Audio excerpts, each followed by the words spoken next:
Good morning my dear student, कैसे हैं आप। आज का जो लेक्चर है किरचॉफ्स लॉ है। किरचॉफ्स लॉ जो दिए गए हैं तो आज किरचॉफ्स लॉ का लेक्चर चलेगा। उम्मीद करता हूँ प्रीवियस लेक्चर आपने ज़रूर देखा होगा, नहीं देखा तो ज़रूर देख लीजिएगा। मेरा नाम है राकेश कुमार विश्वकर्मा और इस चैनल में आपका स्वागत है। देखते रहिए, कमेंट ज़रूर करिए, शेयर ज़रूर करिएगा। चलिए शुरू करते हैं।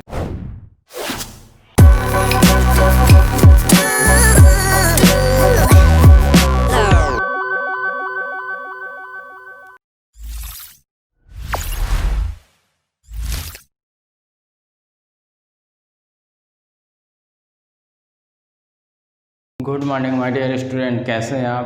प्रीवियस लेक्चर आपने ज़रूर देखा होगा।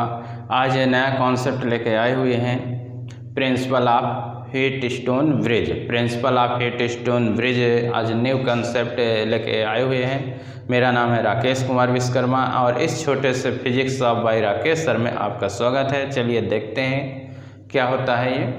तो इसमें देखिए हमको कितने रेजिस्टेंस लेने हैं, 5 लेने हैं। कितने रेजिस्टेंस हम ले रहे हैं इसमें, 5। कितने कॉम्बिनेशन ऑफ 5 रेजिस्टेंस का रहेगा इसमें, कॉम्बिनेशन ऑफ 5 रेजिस्टेंस। हमने ये 5 रेजिस्टेंस ले रहे हैं।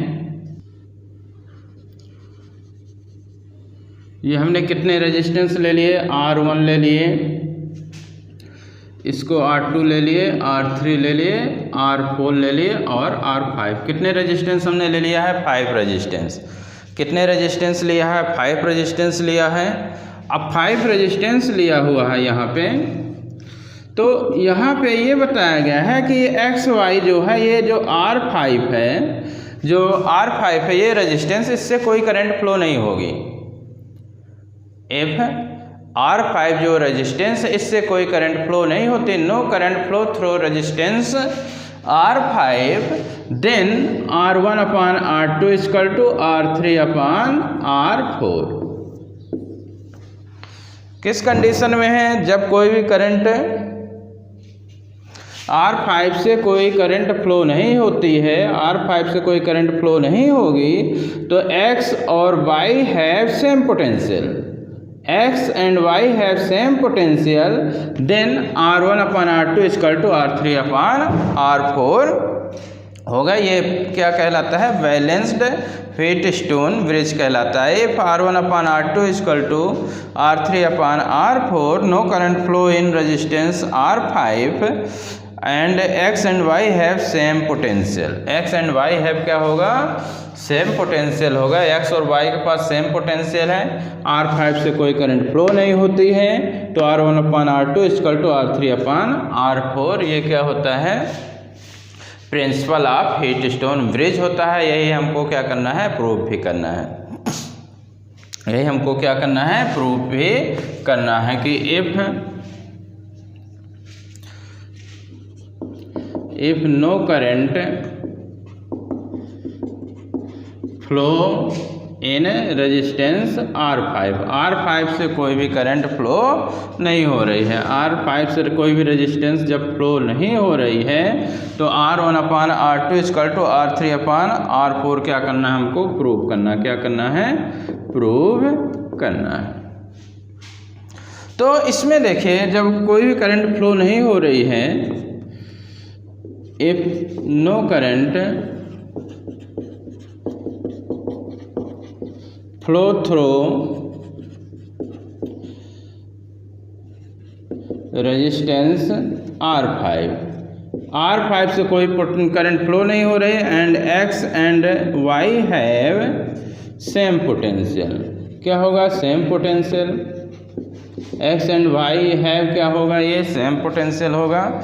सेम पोटेंशियल हम कितना माने ले रहे हैं, सेम पोटेंशियल हम कितना मान रहे हैं कि Vx Vy इक्वल टू हमने क्या मान लिया है, x मान लिया। कितना मान लिया, यहाँ पे और यहाँ पे दोनों जगह हमने क्या मान लिया है, x मान लिया है। इतना पहले आप लिखिए। अब हम क्या करेंगे कि इसमें एक इमेजिनरी सेल हम अप्लाई कर रहे हैं अक्रॉस ए बी हम पॉइंट दे देते हैं। यहाँ पे हमने क्या दे दिया, A और B। तो इतना समझिए। इसमें हम लोग क्या बता रहे हैं, principle of Wheatstone bridge में क्या है कि ये आपके पास 5 रेजिस्टेंस है, कनेक्टेड है to quadrilateral form when no current flow through resistance R5 से जब कोई करंट फ्लो नहीं होगी तो R1/R2 इक्वल टू R3/R4 होगा।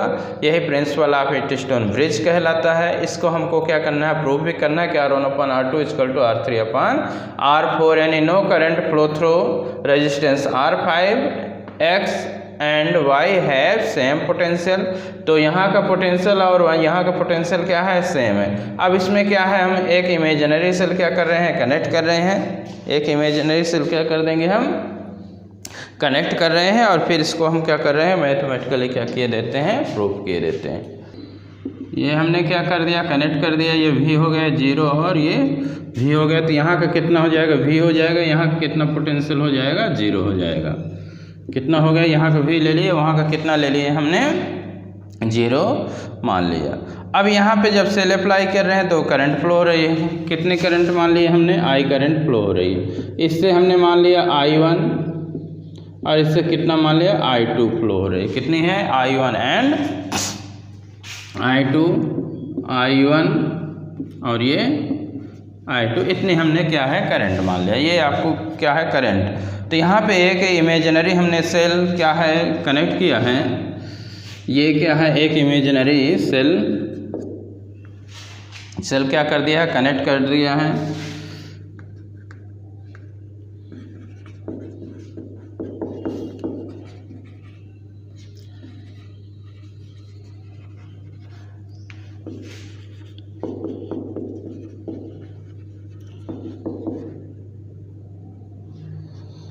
क्रॉस AB, A में पोटेंशियल V और B में पोटेंशियल कितना हम मान रहे हैं, 0 मान रहे हैं। कितना मान रहे हैं, 0 मान रहे हैं। तो सबसे पहले हम R1 के लिए बात करें। किसके लिए बात करें, R1 के लिए बात करें। R1 के लिए बात करेंगे तो अब देखिए यहाँ का पोटेंशियल V होगा, यहाँ का पोटेंशियल क्या है, X माने हुए हैं, अभी लास्ट उसमें बताया गया।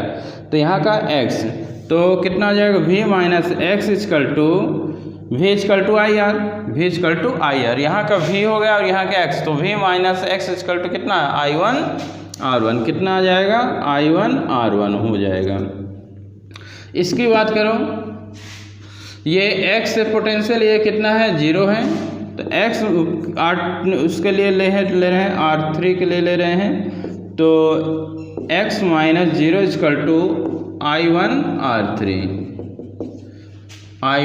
R3 current into resistance.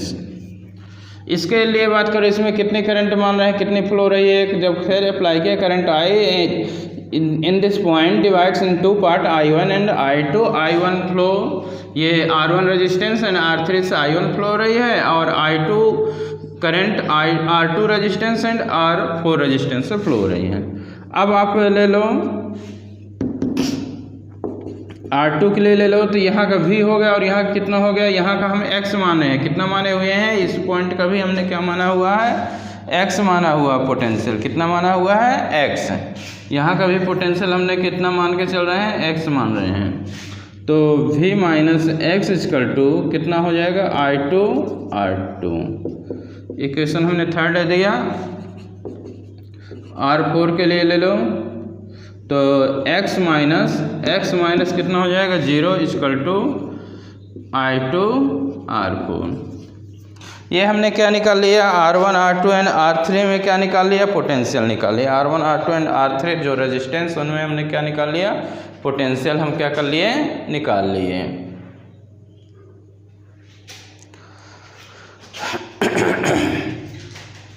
यहाँ पे सर नहीं दिख रहा है, तो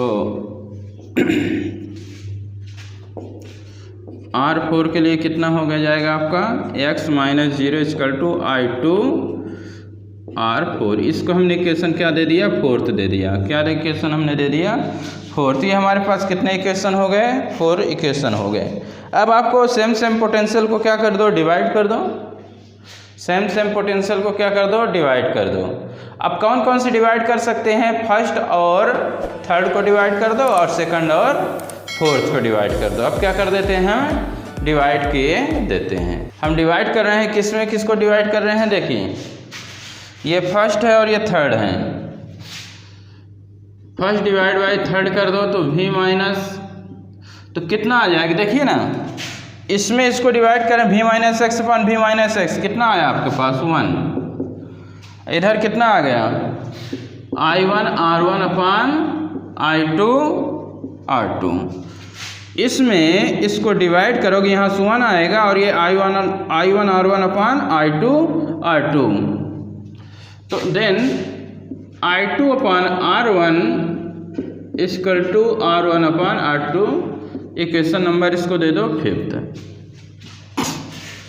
नेक्स्ट स्टेप में आप किनको डिवाइड कर दो, आप डिवाइड करो सेकंड और फोर्थ को। किसको डिवाइड करो, सेकंड एंड फोर्थ को। तो सेकंड एंड फोर्थ को डिवाइड करो, x माइनस जीरो कितना गेट हो रहा है हमको 1, कितना मिल रहा है 1।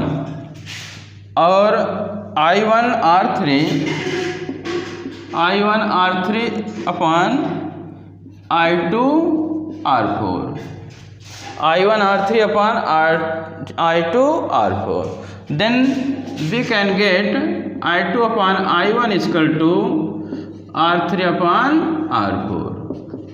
Equation number 6। तो देखिए हमने क्या कर दिया, फर्स्ट थर्ड को डिवाइड कर दिया, सेकंड और फोर्थ को डिवाइड कर दिया। तो देखिए रिटन ऑन बोर्ड, तो देखिए कितना मिल रहा है आपको, उतना मिल जाएगा। यानी I2 अपान I1 आपके पास आ रहा है, R1 upon R2 and I2 upon R3 आपके पास आ रहा है R3 अपान R4। तो फोर्थ और फिफ्थ और सिक्स को यदि देखें तो I2 अपान I1 है, I2 अपान I1 है। तो देखिए कितना हो रहा है, ये देखिए ये और ये क्या है। आप जब बात करोगे फ्रॉम फिफ्थ एंड सिक्स से बात करोगे तो I2 अपान I1 तो R1 upon R2 equal to R3 upon R4। ये आपका क्या हो गया, प्रूव हो गया। I2 अपान I1 ये भी है, जब सेम है तो ये भी क्या हो जाएंगे, इक्वल हो जाएंगे। नहीं R1 upon R2 equal to R3 upon R4, R1 upon R2 equal to R3 upon R4। ये आपको क्या मिल गया, प्रिंसिपल ऑफ व्हीटस्टोन ब्रिज मिल गया। यानी जो हमको क्या करना था, प्रूफ करना था। ये आपका क्या होता है, प्रिंसिपल ऑफ व्हीटस्टोन ब्रिज होता है। तो ये कुछ कॉन्सेप्ट समझ में आया आपको, एक बार देखिए और हम बता दे रहे हैं। इसमें क्या होता है कि जो हमारे पास 5 रेजिस्टेंस है कनेक्टेड टू क्वाड्रिलेटरल फॉर्म। इसमें क्या है कि जो हमारा R5 उससे कोई करंट फ्लो नहीं होगी। जब R5 से कोई करंट फ्लो नहीं होगी तो X एंड Y जो हमने पहले दिया था, X and Y have same potential, X and Y have क्या होगा, सेम पोटेंशियल होगा। तो यहाँ का भी X पोटेंशियल मान लिया, यहाँ का भी हमने क्या मान लिया, X पोटेंशियल मान लिया। इसके पहले जो डायग्राम ड्रा था आपने देखा था। अब एक्चुअली में क्या है कि R1 upon R2 equal to R3 upon R4 हमको मिलेगा। जब एक्स वाई जो रहता है R5 होता है उससे कोई करंट फ्लो नहीं होती है। तो R1 upon R2 equal to R3 upon R4 equal होगा।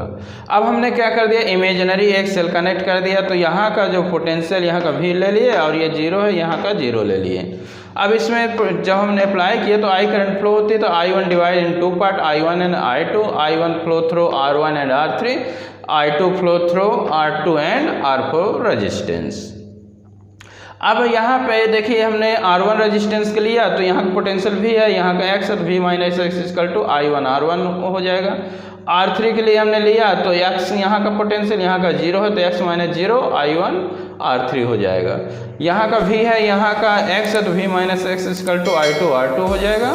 यहाँ का X है, यहाँ का 0 है तो I2 R4 हो जाएगा। बस क्या कर देना है, डिवाइड कर देना, सेम पोटेंशियल वालों को डिवाइड कर दो, आपको इस प्रकार आ जाएगा। 5th एंड 6th इक्वेशन आ जाएगा। ये करंट का रेशियो सेम है तो रेजिस्टेंस क्या हो जाएगा, रेशियो ये सेम निकल आया। नहीं R1 upon R2 equal to R3 upon R4। यही क्या होता है, बैलेंस्ड व्हीटस्टोन ब्रिज का इक्वेशन होता है मैथमेटिकली, आप याद रखना है।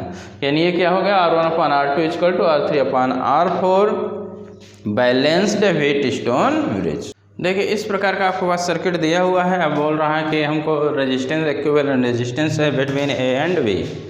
ये क्वेश्चन है, क्या कह रहा है कि हमको ए और बी का बीच का क्या निकालना है, इक्विवेलेंट रेजिस्टेंस। तो देखिए अभी आपने क्या पढ़ा कि R1/R2 इक्वल टू R3/R4, ये इक्वल होंगे, क्या होंगे, ये इक्वल होंगे। तो आप इसमें रेशियो देखो 2/1, देखिए 2/1 4/2 के इक्वल होगा। इसको देखिए, ये देखिए, और ये 2/1 इक्वल टू 4/2, यानी कितना आ जाएगा, ये 2 और ये 1, तो यानी 2/1 इक्वल टू 2/1। तो यानी इसका कोई मतलब नहीं, मतलब इस पार्ट से कोई भी करंट फ्लो नहीं होगी। जब इस पार्ट से कोई करंट फ्लो नहीं होगी, ये इसको सेटिस्फाई कर रहा है। देखिए 2/1 इक्वल टू 2/1 आ गया, ये जो प्रिंसिपल आपने पढ़ा है व्हीटस्टोन ब्रिज का, तो ये आ गया। तो यानी इसका इस 2 ओम का तो कोई मतलब ही नहीं हुआ। तो फिर कितना बन गया, कैसा बन गया, क्या बन गया आपका पास, ये 2 आ गया, ये 4 आ गया, ये 1 हो गया और ये 2 हो गया।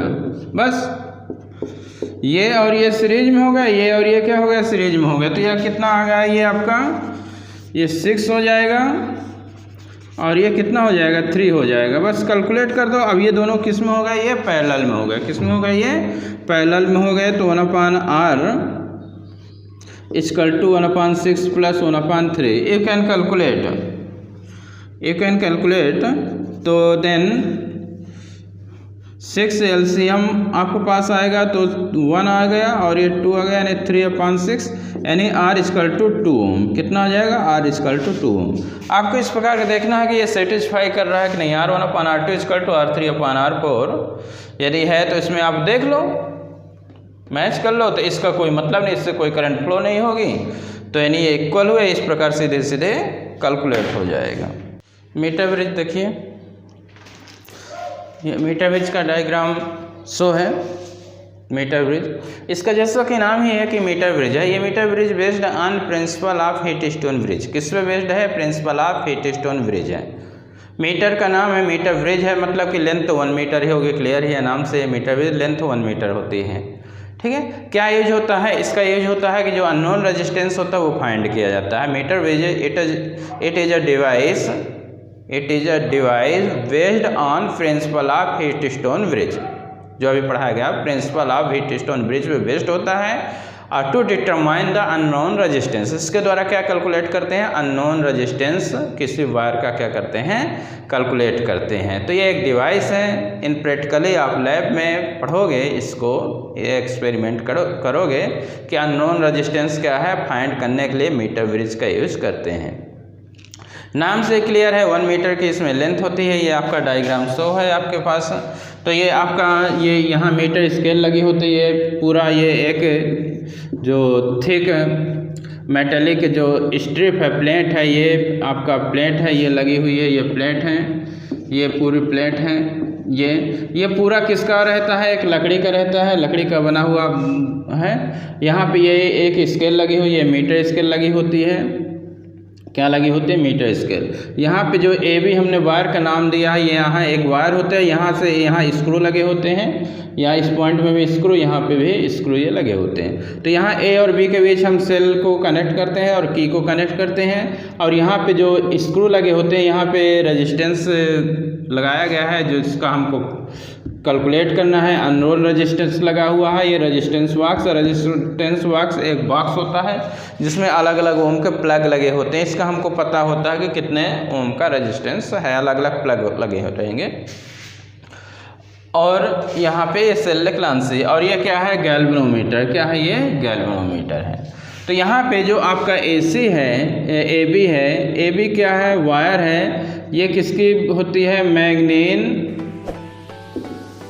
और कॉन्स्टेंटन किसकी बनी होती है, ये वायर होती है मैग्नीन अथवा कॉन्स्टेंटन की होती है। मैग्नीन या कॉन्स्टेंटन की होती है, क्योंकि इसमें जो टेम्परेचर जो रहता है इफेक्ट नहीं पड़ता है। इसका रेजिस्टेंस जो रहेगा मैग्नीन या कॉन्स्टेंटन का होता है टेम्परेचर इंडिपेंडेंट रेजिस्टेंस होता है। क्या होता है, टेम्परेचर इंडिपेंडेंट रेजिस्टेंस। टेम्परेचर का जो इसके रेजिस्टेंस में इफ़ेक्ट नहीं पड़ता है।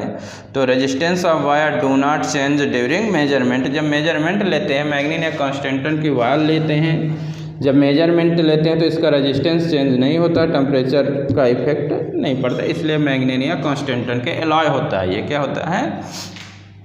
एलॉय होता है। यहाँ पे ये आर है, आर रेजिस्टेंस है जो हमको अननोन रेजिस्टेंस, कैसा रेजिस्टेंस हमने लिया है? अननोन रेजिस्टेंस लिया। कैसा रेजिस्टेंस है ये? अननोन रेजिस्टेंस है। एस क्या है? रेजिस्टेंस बॉक्स है जिसका हमको पहले से पता होगा। कैपिटल जी क्या है? गैल्वेनोमीटर है। गैल्वेनोमीटर ये क्या करता है? करंट को डिटेक्ट करता है, किस डायरेक्शन में करंट फ्लो हो रही है, करंट को क्या करता है? ये डिटेक्ट करता है। करंट को मेजर नहीं करता कि कितने एम्पियर फ्लो हो रही है, ये मेजर नहीं करेगा, बट डिटेक्ट करेगा। ठीक है। और यहाँ ये जॉकी है, ये क्या है? ये जॉकी है। जॉकी कैसी होती है? जैसा पेचकस होता है, पेचकस का देखे होगे, जो जैसे इस प्रकार है तो पेचकस जैसा चपटा होता है, उसको जो वायर होते हैं उसमें धीरे धीरे हम उठा उठा के उसको टच करते हैं रीडिंग लेते समय। ये आपका क्या हो गया? ये आपका सेल हो गया, और के क्या हो गया? की हो गया। ठीक है। तो ये आपका है इसमें। तो यहाँ पे हमने जैसे बताया ये कब काम करेगा? अब इसमें क्या करेंगे? इस जॉकी को यहाँ यहाँ यहाँ उठा उठा कर रखेंगे और इसमें गैल्वेनोमीटर में देखेंगे डिफ्लेक्शन कितना हो? 0 हो। जब डिफ्लेक्शन 0 होगा, डिफ्लेक्शन 0 यानी कोई करंट फ्लो नहीं होगी। जब कोई करंट फ्लो नहीं होगी तो प्रिंसिपल ऑफ व्हीटस्टोन ब्रिज पे काम करेगा। मतलब कि ये जो गैल्वेनोमीटर, इससे कोई भी करंट फ्लो नहीं होगी। देखिए इसको लिख लीजिए, फिर हम रब कर रहे हैं इसको। ये देखिए हमने ये ड्रा कर दिया। ठीक है। ये आपके एक वायर जैसे हो गई ये। अब यहाँ पे हमने कितना लिया हुआ, उसमें देखिए आर लिया है, उधर कितना लिया? एस लिया। ये आपका आर हो गया और ये एस हो गया। यहाँ एडी का रेजिस्टेंस आर एडी ले लिया, और यहाँ डीबी का रेजिस्टेंस आर डीबी ले लिया, ये ले लिया। अब इसमें क्या है? इसमें कोई भी करंट फ्लो नहीं होगी, यानी गैल्वेनोमीटर लगा है, यानी कब के आर अपान ये आपको ये बताएगा R1/R2 = R3/R4। कब बताएगा? जब यानी जो हमारा रेजिस्टेंस था ये वाला, इससे कोई भी करंट फ्लो नहीं होती, 0 करंट फ्लो हो। तो यहाँ पे जो ये बना हुआ है, इससे यानी कितनी करंट फ्लो हो? 0 हो। जब 0 होगा तभी ये R1/R2 = R3/R4, यानी R/RAD S/RDB होगा। तो जब हम यहाँ पे टच करते हैं, अलग अलग पॉइंट्स में रखेंगे, तो यहाँ गैल्वेनोमीटर 0 डिफ्लेक्शन होगा, तभी ए पॉइंट से और इस पॉइंट तक जहाँ पे डिफ्लेक्शन 0 हुआ था हम रीडिंग्स नोट करते हैं। ये बैलेंसिंग लेंथ कहलाता है, फ्रॉम पॉइंट ए से कहलाता है। तो इसमें इस प्रकार का कॉन्सेप्ट रहेगा। ये प्रिंसिपल ऑफ व्हीटस्टोन ब्रिज पे रहेगा। इसके द्वारा अननोन रेजिस्टेंस फाइंड करते हैं। यहाँ पे जो वायर होती है मैग्नीन या कांस्टेंटन होती है। क्या होती है? क्योंकि टेम्परेचर का इफेक्ट नहीं पड़ता है, रेजिस्टेंस चेंज नहीं होता है मेजरिंग टाइम। और इसमें देखिए, तो अब बस हम मान लेते हैं, लेट कर लेते हैं कि रेजिस्टेंस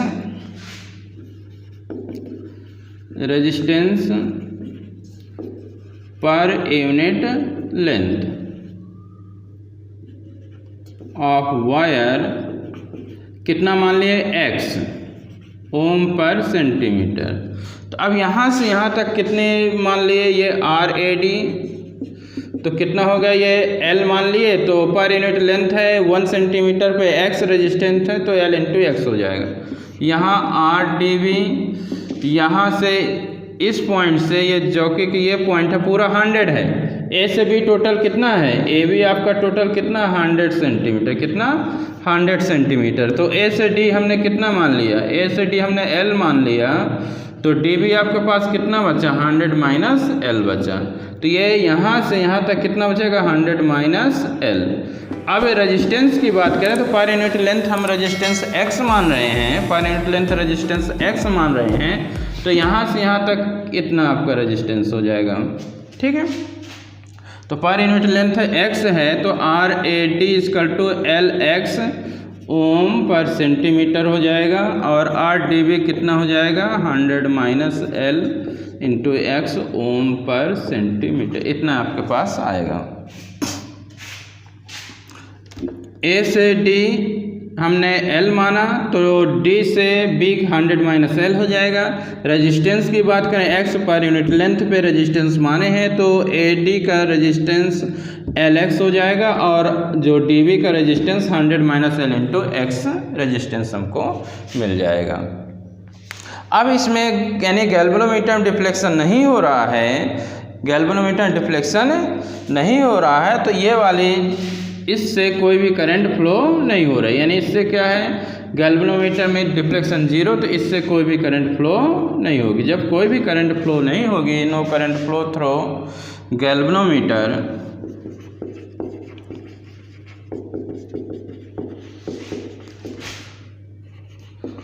गैल्वेनोमीटर इससे कोई करंट फ्लो नहीं होती है, तो by principle of Wheatstone bridge, यानी क्या कहलाएगा, जो हमारा ब्रिज कहलाएगा, व्हीटस्टोन जो ब्रिज कहलाएगा, क्या कहलाएगा, बैलेंस कहलाएगा।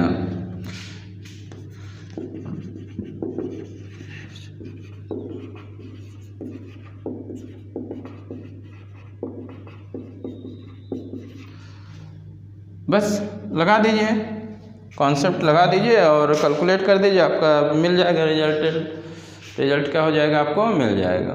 R